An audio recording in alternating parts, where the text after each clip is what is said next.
สบายดีพี่น้องยามมื้อเช้าพอน้องบอยก็มารับหน้าที่แทนแม่น้องบอยเด้อเพิ่นบ่สบายมื้อนี้ก็ลุกแต่เช้าเลยพี่น้องลุกมานึ่งข้าวแล้วก็สิต้มอันนี้ต้มน้ำหม้อก๋วยเตี๋ยวสิต้มหม้อก๋วยเตี๋ยวไว้ให้น้องบิ๊กน้องบอยขายทั้งเทื่อกับคนน้องบอยก็สิได้อันไปชี้เข้าเลยมื้อนี้ทั้งเทื่อก็ได้แทนบ่ได้ไปก็สิอยู่เฮือนปกติคือกัน3-4พ่อแม่ลูกยามเช้าแล้วก็นี่แหละกิจกรรมอันในเฮือนในซ่านก็เป็นแม่นว่าผู้หนึงบ่สบายก็ผู้หนึงเนาะแทนคือน้องบิ๊กน้องบอยแล้วก็พ่อนั่นก็รับแทนเวียกหน้าที่ของแม่ได้หมดทุกอย่างเลยมันสิเป็นว่าพวกเฮ็ดอยู่เฮ็ดกินมื้อนี้นะล้างถ้วยล้างบ้วงพอน้องบอยก็สิเฮ็ดมันได้พี่เนาะแค่ว่าเฮ็ดบ่ทันกันยามเฮ็ดเวียกเฮ็ดงานนะยามมันนั่นนะครับซอยกันพี่เนาะแต่คนละไม้ละมือมันก็แล้วไวเนาะพอน้องบอยนี่เฮ็ดเป็นหมดทุกอย่างเลยพี่น้องแล้วก็น้องบิ๊กน้องบอยก็เฮ็ดเป็นหมดทุกอย่างแล้วก็ช่วยๆมากก็สิเนาะแต่ตาหางัวออกคอกออกหยังนี่แหละพี่น้อง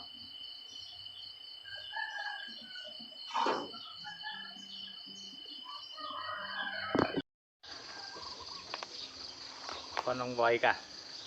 อันข้างมาเฟือไว้แล้วเพื่อน้ำพ่นแล้วก็ที่เอิ้นปลาบัวมาปรุงลุงพรก็สิกวดแถวหลังบ้านพี่น้องแถวนี้บัดอันเวลาอันมันแดดร้อนเนาะเฮาก็มาอยู่ลุงพรเด้เอาผูกเปไว้ในห่มขาเลยพี่น้องนอนเย็นนะพี่น้องมันเย็นดีลุงพรก็สิกวดจูบมาแทนตอนช่วงนั้นฝนตกพี่น้องติดบ่ได้แล้วก็ปั๊บมีเวียกแน่มานี่มันแห้งมันอันนั้นแหละลุงพรก็สิทำความสะอาดพวกนี้ห้อนยังก็มาอยู่นี่พี่น้องปวดมันแข็งมันเป็นห่มดีพี่น้องแข็งนี่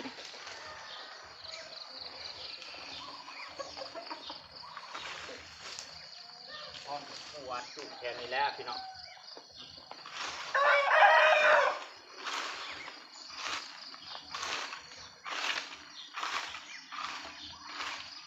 ปวดมันเป็นสะอาดเป็นตาอยู่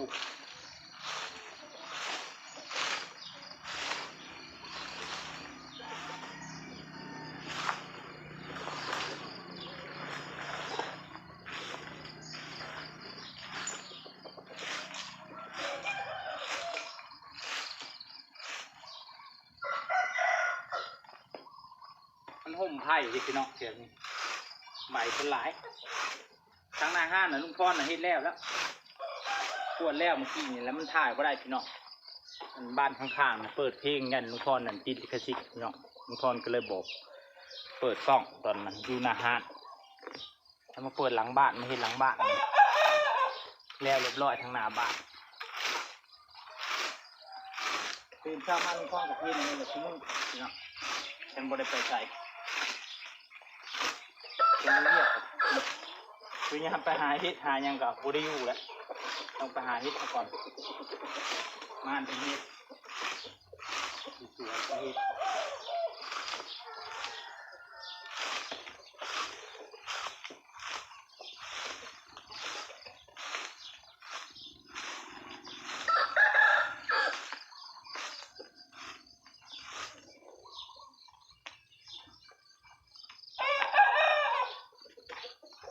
ไม่ขวดแต่พระท่านในนี่พี่น้องเลยเอางาไม้เฮ็ดงาไม่ไผ่อย่างนี้เฮ็ดพระเจ้าพระท่านนั้นมาขายครับลุงพรไปตลาดนี่ก็บ่เคยเห็นครับท่านมีใครมาขายมันขวดกันข้าวก็เลยไปเฮ็ดเชิญได้พี่น้องที่ขวด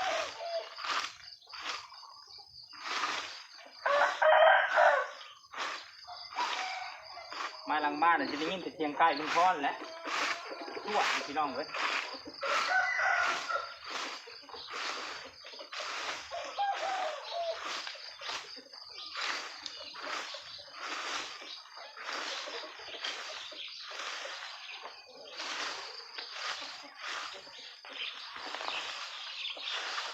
แอบเด้อลูกแอบเด้อพอที่ขวดมันแตกนี่ ม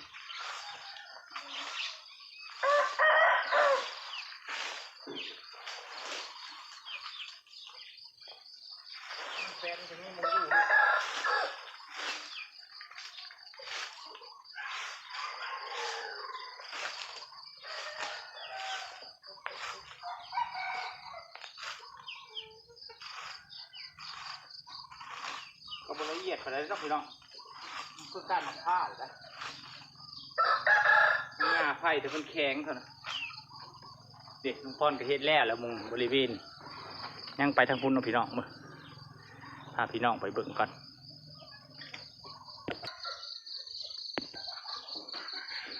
นี่ลุงพรจะไม่เฮ็ดแค่นี้มันเตียงมุงหนังพี่น้องมุงมาซุ่มมาแซวกันในเดือนนี้นะเย็นดีด้วยพี่น้องมีปีมีอย่างมาแต่ก็เฮ็ดที่ละจุ๊บพี่น้องมีแปะ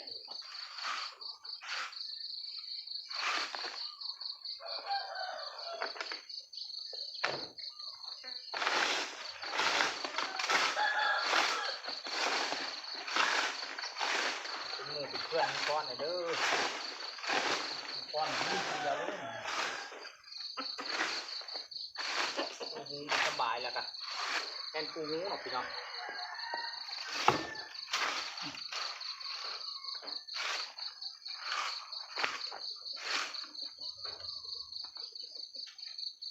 แกนี่เป็นมุงนั่งลิ้นเวลาห้อนๆสิมาในนี่นะเวลาบุมีลูกค้าอันมาซื้อเพลินให้พี่น้องมาพักผ่อนอยู่หลังบ้านมีลูกค้าไปหน้าบ้านเขาบริไก่กันที่ไก่กัน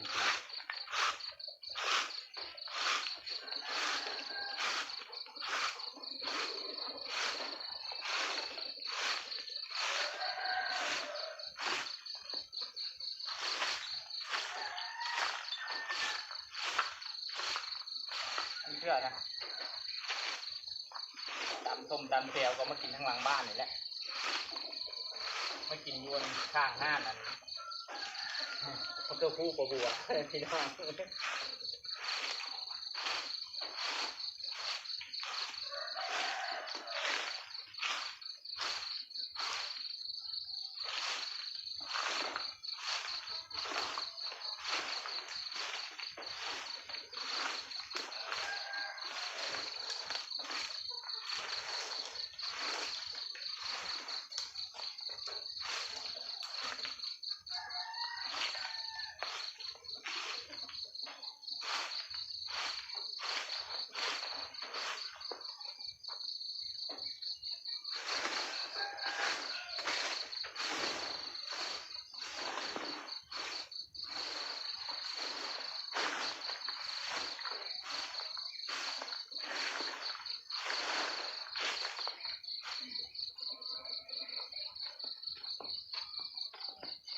เริ่มสะอาดแล้วพี่น้อง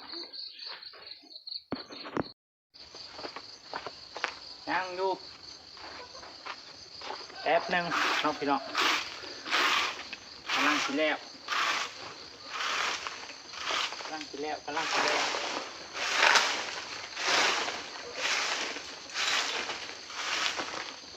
ก่อนตกมือ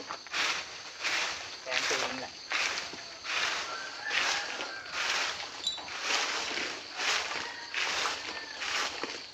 ต้นเจ้าข้าวปุ๊กเงาไหม้ไว้ที่นี่เงาไม่ไผ่ให้คนชุ่มมันเกือบมันอ่อน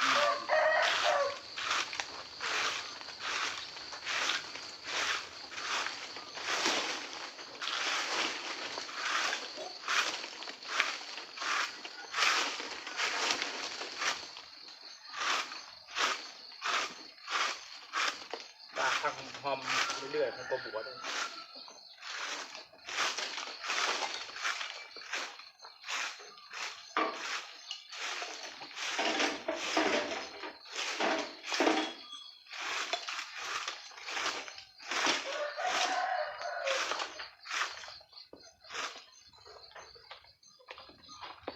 ไปพี่น้องไปเบิ่งปลาบัวเราปรุงหม้อเผอพี่น้องมานี่ลุงพรแล้วนี่ปลาบัวกำลังมาเป็นอะไรมื้อนี้อาการสบายดีจ้ะพี่น้องสบายดีเบิดสุขคนเด้อพี่น้องปลาบัวเพิ่งตื่นอาบน้ำพี่น้อง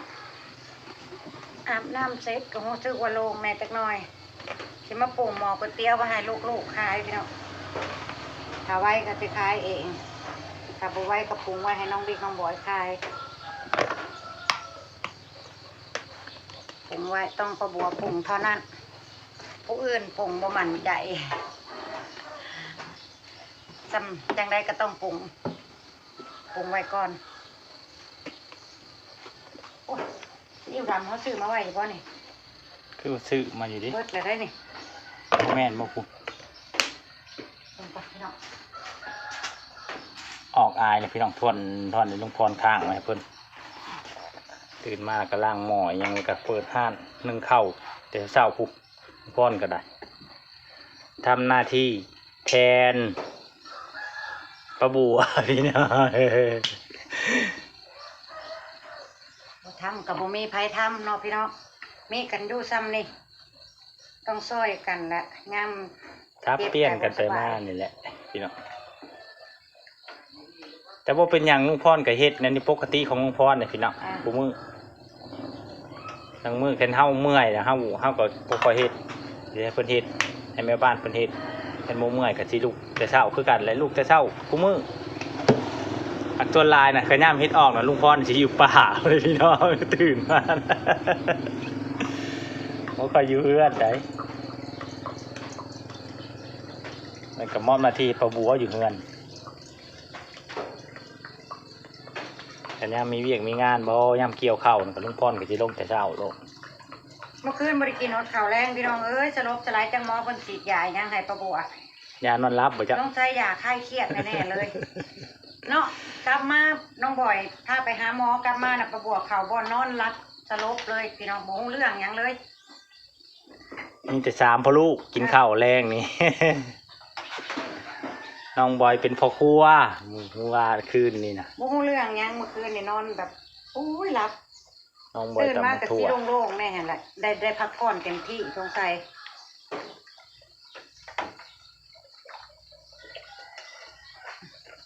ตื่นมาอาบน้ำสระผมรู้สึกว่าโล่งขึ้นแน่จักหน่อยก็ดีขึ้นแน่และล่ะพี่น้อง โพดเลยเดือดเลยอารมณ์แล้วบ่ดูสุกเพิ่น เอาลงเลย อืม ปรุงน้ำไว้พี่น้องเมื่อวานเนี่ยเบิดตั้งแต่บ่ายสองเพราะว่าประบัวเฮ็ดบัวลายได้ประบัวบสบายมื้อนี้อัดเต็มที่พี่น้องเต็มหม้อจั่วรอลุงพรตั้งน้ำไว้ให้ ปรุงใหม่พี่น้องหมด ยังบ่ทันได้จุดธูปเปลี่ยนน้ำนางกวักจำบ่นี่ ยัง เปลี่ยนให้เด้อ มันค่าตะกรวดบ้านกดจุดขยะกระจังไหม้หรือบ่ทางหน้าบ้านพวกแต่บ่ไหม้ทำสิได้ไปเบิ่งไหม้เลยพี่น้อง ไปเฮ็ดแล้วไปเฮ็ดแล้วก็ลาพี่ลาน้องเลยค่อยสิปรุงอันนี้ไว้มาจุดธูปเปลี่ยนน้ำนางกวัก พรว่าบ่ไหม้เพิ่นไหม้อยู่พี่น้องนี่ลุงพรสิมาต้อมเขาให้มันไหม้ให้หมดกลัวแถวนี่แหละมื้อเช้านี่เพิ่นฮักเปิดเพลงดังนะพี่น้องแถวรอบเพื่อนนี่เด้อพี่น้องพี่ทองทำหลังมันมีใครอยู่จากคนแต่การกับเพื่อนลุงนี่คือเพื่อนหลังใหญ่พี่น้องลุงบอยพอน้องบอยสิเบิ่งโฮมระเบียบเพียมห้อยมันจะแถวนี้ฉันบ่สะอาดกับไปเก็บไปกวดโดยยามเวลาหาว่างเด็กกันห้าบ่ว่างกะบ่ได้เฮ็ดพี่น้องนี่ลุงพรกวดแถวนี้เลยสะอาดแล้วพี่น้องแถวนาหารปลาบัวเรียบร้อยมาแล้วเอามาฮอนิกะ